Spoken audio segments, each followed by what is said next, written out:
Week 14. Following the destruction of their homes on October 7th, many kibbutz members from the Gaza periphery have struggled with what their futures hold, both short-term and long-term. Two kibbutz communities that were evacuated from the area following Hamas's murderous invasion of Israel have temporarily resettled in apartment buildings in the Tel Aviv area. After over 10 weeks at Eilat hotels, Kibbutz Re'im's 435 members were welcomed into 142 longer-term apartments in two newly constructed towers in Tel Aviv's trendy Florentine neighborhood. While pleased to continue their communal life together, kibbutz members were initially reluctant to move to an urban location that is an anathema to their lifestyle. Kibbutz Re'im's community director, David Gabay, said that when he first proposed the idea, members told him that it would ruin the kibbutz.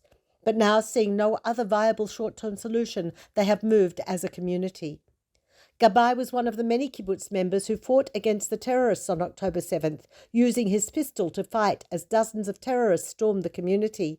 The defensive action saved much of the population, though 7 people were killed, including 5 kibbutz members and 2 Thai workers. 5 were taken hostage, a teenager and 4 other Thai workers, all of whom have now been freed. Gabay, who stayed at the kibbutz to direct IDF forces after its evacuation, encountered a Hamas terrorist several days after the initial attack while walking down a path in the kibbutz. The man, who had apparently remained in hiding until that point, jumped at him with a knife, poised to stab him. Soldiers who were with him shot and neutralized the attacker. Gabay joined his evacuated family at an Eilat hotel the following weekend, and he immediately knew that they and other kibbutz members had to get out of there and restart their lives as a community.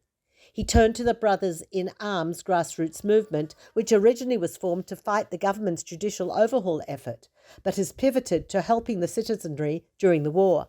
By connecting to the high-tech firm Cisco, which searched for appropriate accommodation, they were able to get past the bureaucracy and arrange in weeks what generally would take many months.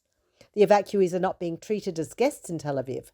The city is ensuring that they have all the services, especially schools, kindergartens, and parking permits, a must in Tel Aviv.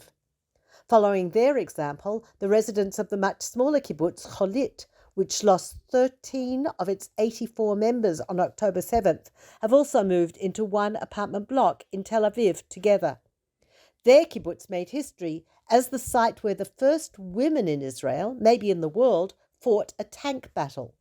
The female tank crews were part of the IDF task force, which was securing the Egyptian border, which had been relatively quiet in the past few years. On October 7th, on hearing of the need for forces, the soldiers took a tank and an armoured vehicle and rushed the 35 kilometres to the battle raging at Kibbutz Cholit. Later, 2 more tanks staffed with all-female crews joined them.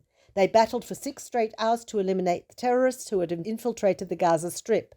Their tank commander praised the soldiers, saying, "They are the only combat women tank crews in the world, highly trained, highly professional. There are no other Western armies with women tank crews. This is a piece of history. This is huge for women in tanks and women in combat."